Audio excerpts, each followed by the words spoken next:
দেখো কানের দুল, ঝুমকা। এই কেমন সাইজের বারবিকিউর পিস এটা মুক্তা? বুঝতেছিলাম না কেমন কাটবে, বুঝি নাই। মাথায় আসতেছিল না। তো মাথা আসতেছিল তাই এইভাবে কাটবা? এ কোনো বারবিকিউর মাংস বলো এটা? সবই তো পেটের মধ্যেই যাবে, এত তা নকশা সব করা কিছু যায়। একটা আছে না? তুমি কি 5 স্টার হোটেলে খাচ্ছ? যেরকমই কাটে, কুচি কুচি করলেও পেটে যাবে, আর এই নকশা করলেও পেটে যাবে, তা একই তো করে। ঘুরে ফিরে তো পেটের মধ্যেই যাবে নাকি?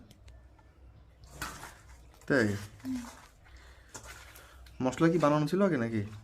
মশলা আগে থেকে ম্যারিনেট করা আমার ফ্রিজে থাকে, আমি করে রাখি। দিন আগে তেলটার সাথে মাখায় নিচ্ছি।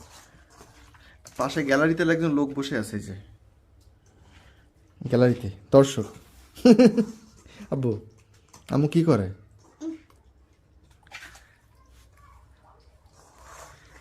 সবটুক দাও মশলা। মশলা দিয়েই তো নিই আমি।